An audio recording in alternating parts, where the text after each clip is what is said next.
Hi friends, ഇന്ന് ഞാൻ ഉണ്ടാക്കാൻ പോകുന്നത് നൂഡിൽസാണ്. അപ്പോൾ കുറച്ച് ഓയിൽ ഒഴിച്ചെടുക്കാം, പിന്നെ കുറച്ച് വെളുത്തുള്ളി ഇട്ടെടുക്കാം, പിന്നെ ചെറുങ്ങനെ വഴച്ചേച്ച് നമുക്ക് ഉള്ളി ഇട്ടെടുത്തിട്ട് നല്ലോണം വീണ്ടും വഴറ്റാം. പിന്നെ നമുക്ക് കുറച്ച് വഴച്ച് വരുമ്പോഴത്തേക്കും നമുക്ക് ക്യാരറ്റ് ഇട്ടെടുക്കാം, എന്നിട്ട് നല്ലവണ്ണം വഴറ്റാം. പിന്നെ നമുക്ക് കുറച്ച് ക്യാബേജും കൂടി ഇട്ടെടുത്തിട്ട് വഴറ്റാം. പിന്നെ വഴറ്റി നല്ലോണം വരുമ്പോൾ കുറച്ച് സൈഡാക്കി കൊടുത്തിട്ട് ഇവിടെ നമുക്ക് 4 മുട്ട ഇട്ടിട്ട് നല്ലോണം വറവ് പോലെ ആക്കിയെടുക്കണം.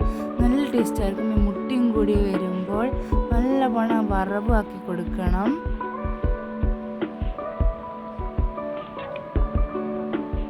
വറവാക്കിയിട്ട് എല്ലാം കൂടി മിക്സ് ചെയ്യണം.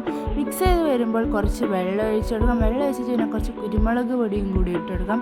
കുരുമുളക് നല്ലോണം വീണ്ടും വഴറ്റി വരുമ്പോഴത്തേക്കും നമുക്ക് കുറച്ച് മാഗി മസാല ഉണ്ടാവില്ല, അതും കൂടി എടുത്ത് നല്ലവണ്ണം ഇട്ടെടുക്കണം.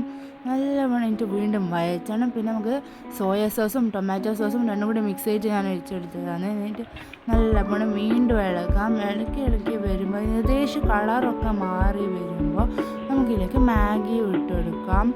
മാഗി ഇട്ടിട്ട് വീണ്ടും നമുക്ക് നല്ലോണം അതിനെ പൊടിച്ചിട്ടല്ല നല്ലോണം ഇളക്കി നല്ല സെറ്റാക്കി എടുക്കണം. നോക്കി നമ്മൾ സാധനം സെറ്റ് വെച്ചിട്ട് നമ്മൾ ടേസ്റ്റ് ചെയ്ത് നോക്കട്ടെ. പ്ലേറ്റിലിട്ടിട്ട് നല്ല ടേസ്റ്റുണ്ട്. അതിനൊപ്പം കാപ്പിയും നല്ല അടിപൊളി ടേസ്റ്റാണ്. നമുക്ക് എൻ്റെ അനിയൻ്റെയും കസിൻസിൻ്റെയും അഭിപ്രായം നോക്കാം. നല്ല രസമുണ്ട്.